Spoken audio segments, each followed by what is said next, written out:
Hi guys, I'm Nicola McKenzie, and in today's video I want to tell you how you can avoid your house sale falling through by stopping doing these 4 things. So if that's you and you want to make your house purchase as successful as possible, then stay tuned.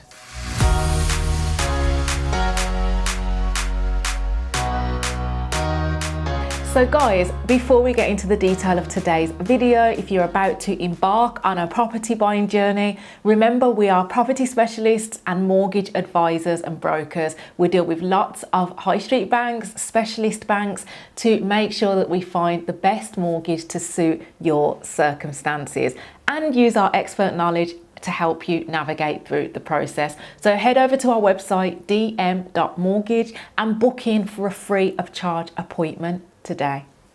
Now guys, I've put these things together from first-hand experience of seeing clients make these mistakes or do these things that just put them in a worse position than if they hadn't have done these things. So I thought, let me put together 4 of the main points to help you to avoid making some of the same mistakes and to make your mortgage application more successful. So the first tip is, do not withhold information. Now, this might sound like an obvious one, but let me break it down to you and explain what I mean.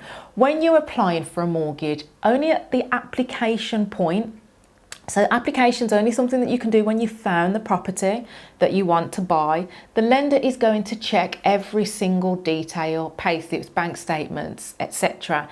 And so is your solicitor. So you need to make sure that you're being honest about your intentions of what you're doing with the property when you buy it and any information that you are asked.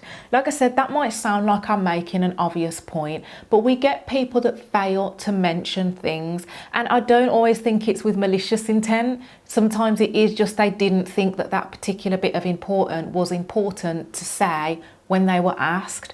They don't think it's as big an issue as it might become. But bear in mind, the lender is going to check every single bit of detail. So let me give you an example.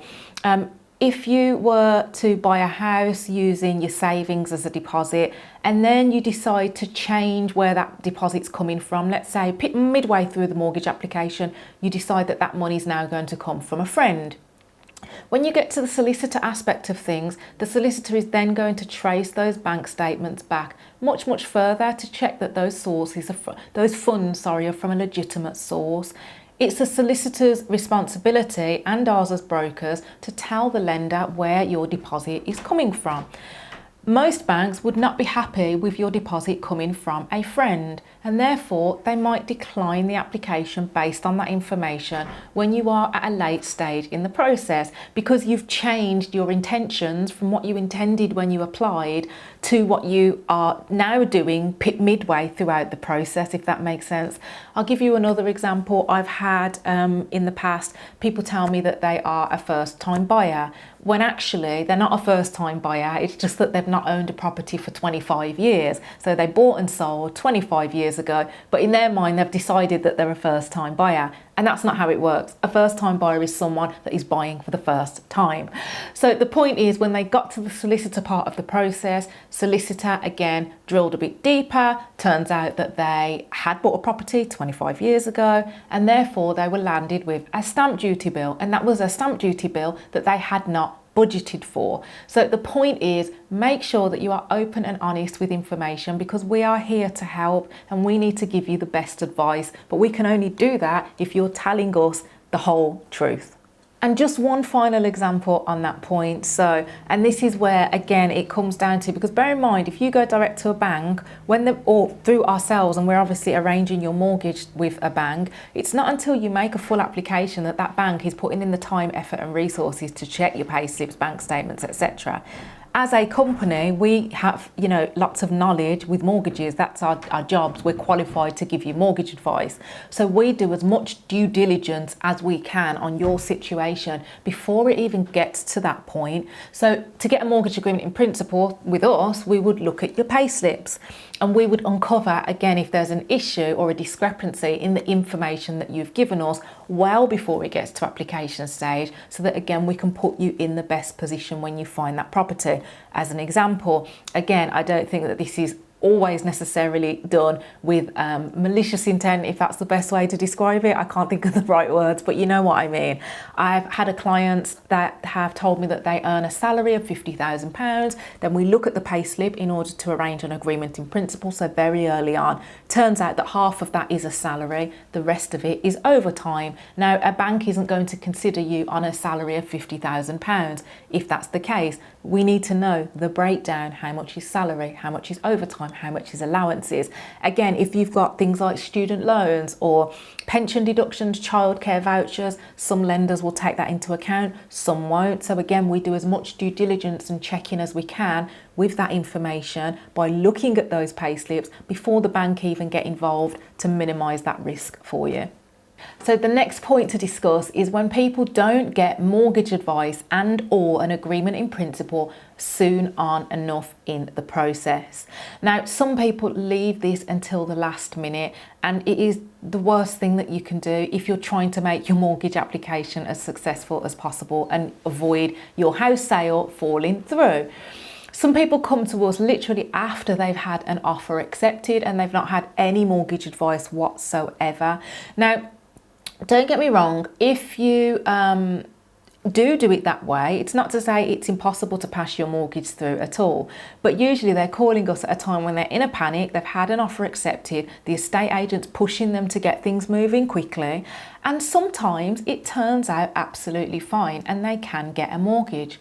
Other times, people in that scenario, it's a case of telling them they've come to us too late and that the house that they've offered and been accepted on was out of their budget. And had they have come and seen us sooner in the process, then we would have given them the mortgage advice then and told them to go and view properties within that price range, okay? And that's really why you should get mortgage advice from us before you start viewing properties, to save yourself time, hassle and potential heartache late on in the process. The reason that you get mortgage advice soon on in the process is because if there is something in your situation that means that you have to rectify things, it gives you time to do that. So another example I can give you, it might be that there is an error on your credit file. If you've had an offer accepted on a property, how it's going to take you weeks, in some cases months, to rectify that error. Is a seller going to wait around for you to do that? Probably not. So that's the point of why you should get mortgage advice from us early, get your agreement in principle early. And we would really say that you should arrange a mortgage appointment if you're looking at buying a house within the next 12 months. That's the good time to look at doing it. And where an agreement in principle is concerned, most certainly doing that before you start any viewings is the best, ideally the best stage. So the next point to mention to help, again, avoid a house sale falling through is when you are going through the application, the house buying process, right up until the point where you complete, the lender has the right to ask for further information at any time. Your mortgage offer will only stay valid typically for 6 months. Your house sale could take a while to go through for a variety of reasons. The seller might need to find a house to live in. It could mean it's drawn out, okay? If your offer expires, and this is quite common with new build properties, then the bank may request further payslips, further bank statements, even after they've made a mortgage offer. The offer's now expired, the lender wants to check that nothing's changed in your circumstances. Now, let's say in that period of time you've decided to take out some additional finance, but you've not let us know. That could create a problem, because now that the bank need to do another credit score on you and need to check your circumstances, now based on the new level of debt, they might not be willing to grant you that mortgage. And again, that could mean application gets declined, house sale falls through. So if you were part way through an application, it's important to tell us if something like that changed. If you needed to take out finance halfway through the process, it's not to say that you can't, but you need to check in with us so that we can look at affordability and make sure that you would still qualify for that loan or for that mortgage with the debt and without the debt, if that makes sense. So the point is, make sure that throughout the process, you're making us aware if your circumstances change, so that again, we can make sure that your application is still going to be as successful as it can be. Now, the next point is, do not go direct to a bank if you want to avoid your house sale falling through. Now, why do I say this? Why should you not go direct to one bank to avoid the chance of that happening? Because every bank is completely unique in terms of who they will and they will not accept for a mortgage. So let me give you an example. It could be that you went direct to one high street bank, and that particular bank might say, or you might have bought a property that's of what's considered non-standard construction. So non-standard construction, meaning the walls are not made of brick or stone, the roof is not made of tile or slate. Anything that falls out of that category is usually considered non-standard construction. Now, let's say that you've gone direct to one bank and their criteria say that they don't accept the particular type of construction of the house that you have purchased. Your application falls through. If you've gone directly to one bank, you're a bit stuck at that point. That bank has no more options for you. So to then go and find another option, the time involved with that's going to delay your house purchase transaction. And again, that's going to create potential worry on the seller's part, and that's going to increase the likelihood of the sale falling through. Now, when you come to see us for a mortgage, we are independent. We're not tied to one bank. So let's say that the property that you were buying was of non-standard construction.